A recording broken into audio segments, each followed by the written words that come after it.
Killzone Shadow Fall had me hooked within the first hour. The dystopian night city, the rain-soaked streets, the glowing eyes of the Hellcast, it all created such an immersive vibe. Like, I was fairly impressed. And this was the polar opposite of my recent experiences with Crysis Remastered, which didn't quite grab me the same way if you've watched that video. The potential story, the atmosphere, the stunning visuals, it all felt so promising.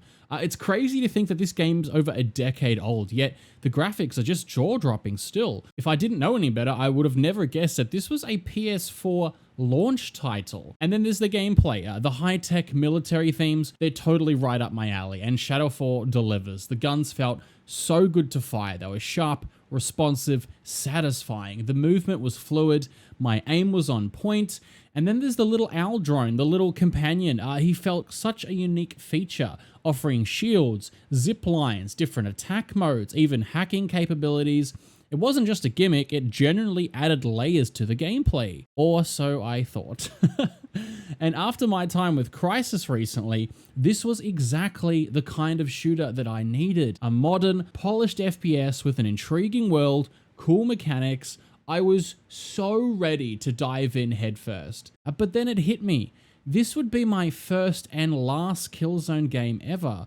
Guerrilla Games has now moved on to the Horizon series, which at the moment, it's still my favorite first-party Sony franchise, and Sony themselves still have not figured out backwards compatibility for PS3 titles. It's just like an entire generation of games that are just locked away, and yeah, I'm going to be salty about that. I'm going to keep bringing that up in videos in the future. Unfortunately, what also hit me was how the excitement that I felt during the first hour started to fade. By the time I reached the end, the magic was gone, and I found myself thinking, you know what? Maybe Crysis Remastered wasn't so bad after all. Oof. So, 11 years later, my first time playing Killzone Shadow Fall. Let's talk about it. I know if the province fits.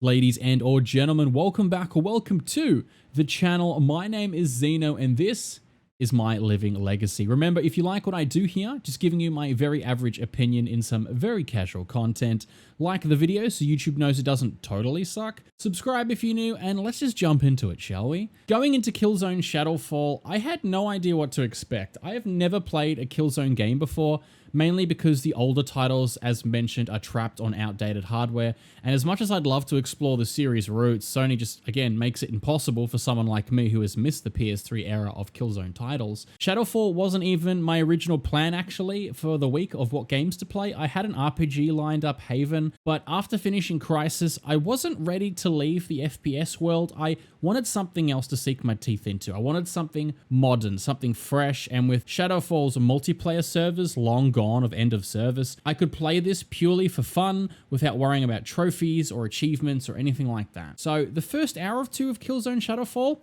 was phenomenal, nearly.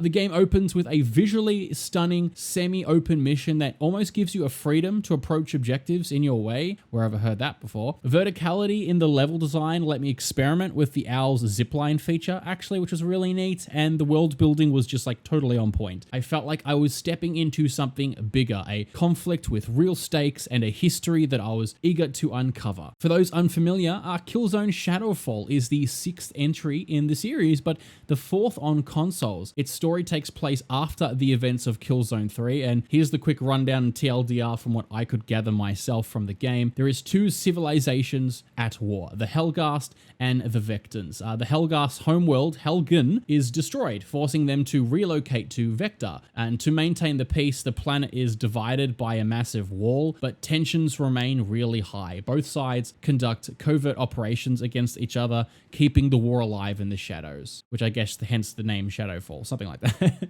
You play as Lucas Callan. He is a boy who loses his father during the opening mission of the game. You are rescued by Shadow Marshal Sinclair. You're trained over the years to become essentially his protege, and you fast forward like nearly 20 years or so, and you're now a Shadow Marshal yourself, navigating this dangerous, politically charged world. The setup, it's compelling. I was eager to see how it would unfold, but as the story progressed, the cracks began to show. Lucas, the protagonist, he just felt a little flat, like he barely speaks, which makes it hard to connect with him or believe in his relationships with other characters, especially Sinclair, which is like a father figure, and by the end, spoilers, turns kind of antagonist. It had potential, but the writing just didn't do him justice. The dialogue often felt stiff, like there was actually missing lines that they could have made interactions more dynamic. And then there's the ending. Lucas dies, betrayed by Sinclair, and the final mission is actually a stealth epilogue where you play as Echo, one of the side characters. It's a bold choice. It just didn't quite land for me though. I just didn't enjoy that finale. Where Shadow Fall shines though is in its gameplay. The combat felt pretty fantastic. The guns were responsive with alternate firing modes that added versatility. The main rifle that you get in most missions of the game had a long range energy shot for shields, and you could almost use it like a sniper rifle as well. Other weapons offered grenade launchers, shotgun modes, and so on. It wasn't as customizable as I was just used to playing Crysis, but it didn't need to be. The owl drone was a standout feature, and it wasn't just a side gimmick, it generally enhanced the gameplay a little bit. You could use it for hacking, setting up zip lines, shielding yourself in tight spots. It even had like a little revive function if you carried adrenaline health packs as well. My only wish for the owl drone is that it had maybe like a bit of personality, like imagine like a witty AI companion cracking jokes or giving tactical advice. I think that would have just added so much more charm to this little gimmick. That being said though, not everything hit the mark for me. Stealth, for example, felt like an afterthought. The game introduces stealth mechanics early on, but they're just not really well supported enough. Silence weapons are rare, and there's no tech to help you blend into the environment. Once you're spotted, it's just game over for stealth. You're just forced into a firefight. Unlike the very last mission of the game where you actually do have a tech that makes you become invisible, there's nothing like that in the main game with Callan. And while some missions do offer the illusion of choice, they're kind of mostly linear though. The early promise of like open-ended gameplay objectives didn't quite hold up as the story progressed. Let's talk about visuals. I gotta touch on this because like wow, this game is gorgeous. Like from the rain-drenched cityscapes to the desolate ruins of Helgen itself, the environments are stunning. One of my favorite sets of missions takes you back to the Helghast home world where there's crumbling buildings and eerie landscapes. It creates like a hauntingly beautiful backdrop. Game's art direction deserves a lot of praise. Like even 11 years later, it holds up remarkably well. It is a testament to the talent at Guerrilla Games who clearly poured their heart into creating this distinct world. So I guess final thoughts already. Killzone Shadow Fall is a game of highs and lows. The combat is fairly satisfying. The visuals are breathtaking, and the owl is generally a cool addition, but the story doesn't quite stick the landing for me, and the characters just kind of feel underdeveloped. As someone new to this series, it's very bittersweet knowing that this is both my first and last Killzone game. Guerrilla Games has moved on, and Sony's lack of backwards compatibility means the rest of the series remains out of reach for players like me. So would I recommend Shadow Fall in 2024? Probably not, unfortunately.